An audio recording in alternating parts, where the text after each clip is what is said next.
Hi YouTube, one of my lovely students has recently commissioned me to do this painting for her.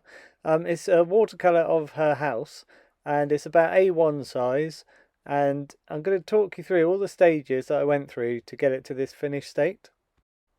Okay, these first couple of stages might not show up particularly well, and that's because I do my pencil lines really very lightly. I use a 2H pencil, and at this point I'm just trying to get in the rough overall shape. So it's very basic lines, no details at all really yet. Same again with this stage, just very light outlines just of some of the bushes and things, just to get the main overall positions of them. Okay, so this stage clearly takes a little bit longer.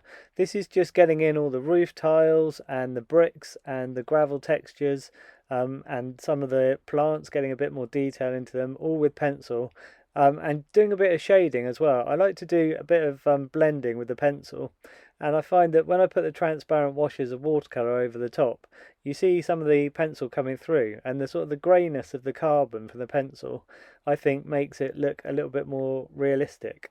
And it also makes the whole thing look a bit more solid in the end.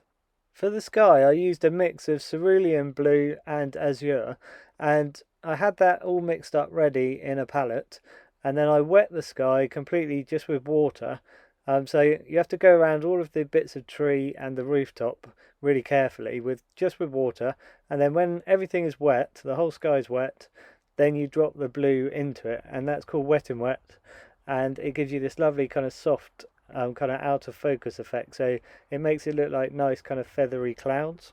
I use St. Petersburg White Nights watercolour paints, and in that set there is a green that is just called green, and it's a very dark green, so I used a mix of that and yellow green, just to block in these foreground trees. Then I used that mix again, as well as olive green and also oxide of chromium, just to get the rest of the kind of foliage in next to the house. Be careful what greens you use. There's a green called emerald green that's a very bluey green. It doesn't really look like it exists anywhere in nature, so I try and avoid that one if possible. And the other important thing is just to keep all your greens really, really pale. This just means that later, when you put all your darks on to create the effect of shadows, you still have areas of your trees that look like they're brightly lit in sunshine. Next, I put a flat wash of yellow ochre over the front of the house, just in all the places where there are bricks. And then I put a slightly darker yellow ochre wash in the area where the gravel is. You might be tempted to think that because bricks are a brick red colour, you should put the brick red colour on all over the front of the house wherever there are bricks. But that's not really the case. How I like to do it is put this yellow ochre wash on first, because this represents the mortar in between the bricks. Then you can put your bricks over the top, leaving this colour wherever the mortar is. Next I did a raw sienna wash on the side gate, and then a lighter raw sienna wash on the background roof. And then I also have done a Payne's grey wash over the whole of the road sort of area. And when I did that, I did it quite loosely, and I've left quite a lot of white areas. And while that was all still wet, I've just dropped a lot of olive green into it. The olive green, actually, I mixed it a bit with some lemon yellow, and that gave it this very sort of acidic green colour. And then I dropped that in, and that makes it look like the algae on the top of the road surface. Next I mixed Payne's grey and a little bit of sepia. That's to do the wash on the roof. And I also did a mix of Mars brown and violet. Not very much violet, you've got to be careful with it, it's quite strong. Just a touch, and that was for the brown part at the front of the house. So all we're doing at this stage was just blocking everything in. There's no kind of blending or shadows or anything being added yet. It's really just killing the white. Just getting rid of all the areas of white, filling them with a colour.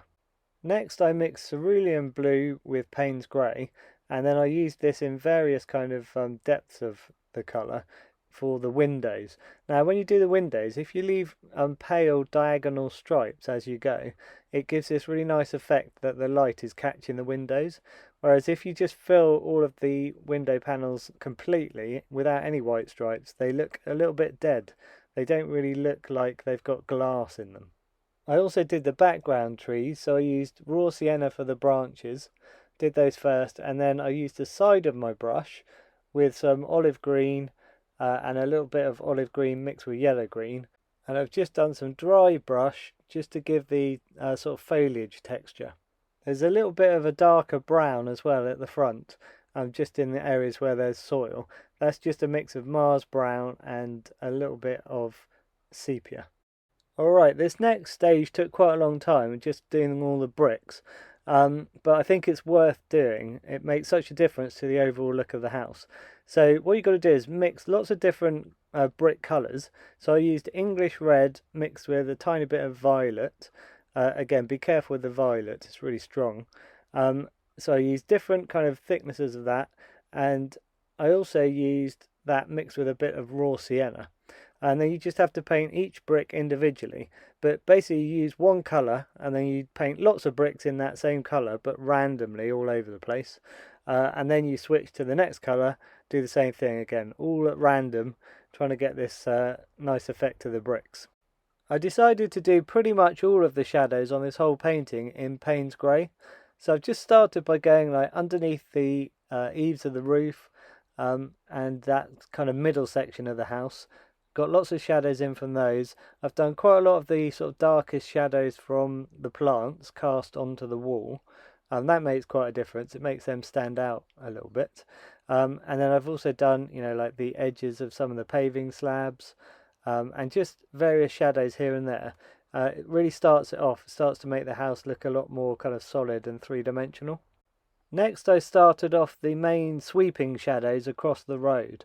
Again, just with Payne's Grey, just put on flat at this stage, but then I'm going to soften the edges of them and add even darker shadows into them later. Okay, I probably spent a good 15 hours or so like building up all the shadows and things since the last image. So feel free to sort of toggle backwards and forwards to check the last image and then check this one.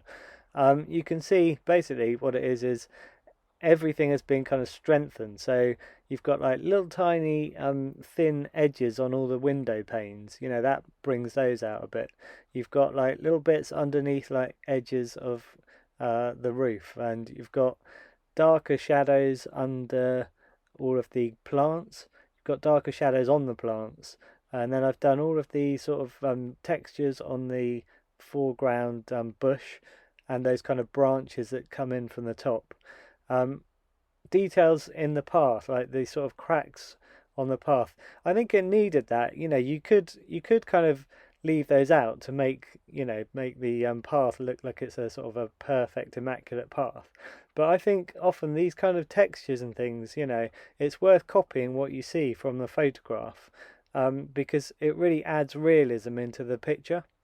So I decided to put those in, and yeah, I hope you like how it's turned out. I'm really pleased with it, and it ended up taking me a long time, like longer than I thought it would, but I think it was worth it. And it's such a big painting, it's going to look great when it's got a mount around it and is put in a frame as well. It will really kind of set it off. Okay, I hope you've enjoyed this video, and I hope it's giving you some idea of the process to produce a painting like this. Check out my other videos. I've got quite a few painting tutorials, and there's a lot of kind of step-by-step videos and also time-lapse painting videos as well. Check those out. Hit subscribe to see anything that I post in the future. Thanks for watching, and I'll catch you in the next video.